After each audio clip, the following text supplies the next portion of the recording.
share my mind, and you don't die. This is the season 1, the episode 592 in the series How to Manifest Immortality.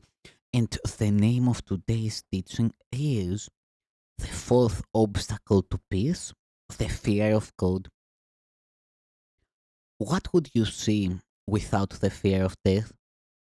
What would you feel and think if death held no attraction for you? Very simply, you would remember your father, the creator of life, the source of everything that lives, the father of the universe, and of the universe of universes, and of everything that lies even beyond them would you remember. And as this memory rises in your mind, peace must still surmount a final obstacle, after which salvation is completed and the Son of God entirely restored to sanity. For here, your world does end. The fourth obstacle to be surmounted hangs like a heavy veil before the face of Christ. Yet, as his face rises beyond it, shining with joy because he is in his Father's love, peace will lightly brush the veil aside and rush to meet him and to join with him at last. For this dark veil, which seems to make the face of Christ himself like to a leper's, and the bright rays of his Father's love that light his face with glory appear as streams of blood, fades in the blazing light beyond it when the fear of death is gone. This is the darkest veil, upheld by the belief in death and protected by its attraction. The dedication to death and to its sovereignty is but the solemn vow, the promise made in secret to the ego never to lift this veil, not to approach it, nor even to suspect that it is there. This is the secret bargain made with the ego to keep what lies beyond the veil forever blotted out and unremembered.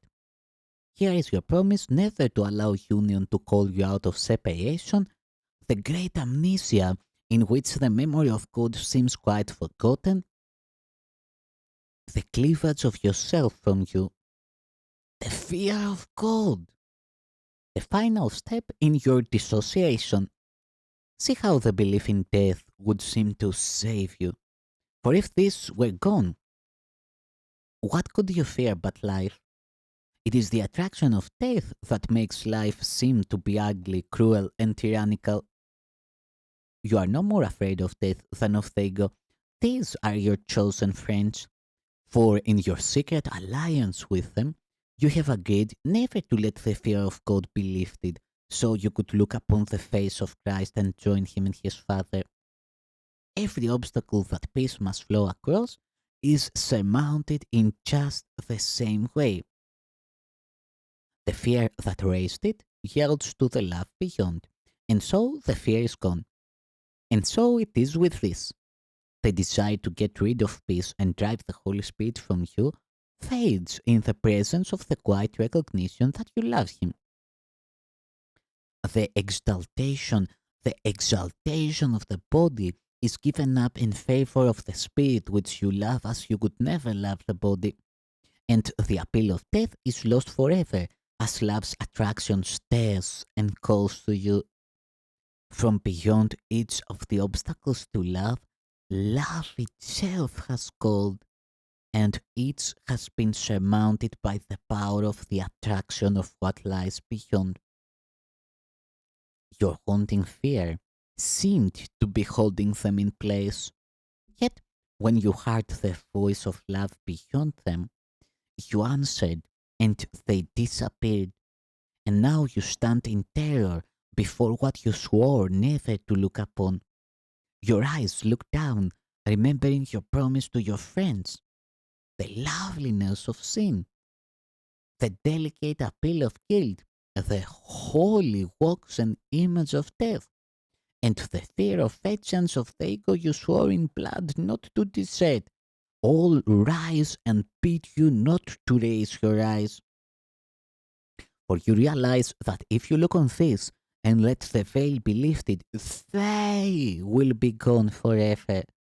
All of your friends, your protectors, and your home will vanish. Nothing that you remember now will you remember. It seems to you the world will utterly abandon you if you but raise your eyes. Yet all that will occur is you will leave the world forever. This is the re-establishment of your will. Look upon it, open-eyed, and you will never more believe that you are at the mercy of things beyond you, forces you cannot control, and thoughts that come to you against your will. It is your will to look on this. No mad desire, no trivial impulse to forget again, no stab of fear, nor the cold sweat of seeming death can stand against your will. For what attracts you from beyond the veil is also deep within you, and separated from it and completely one.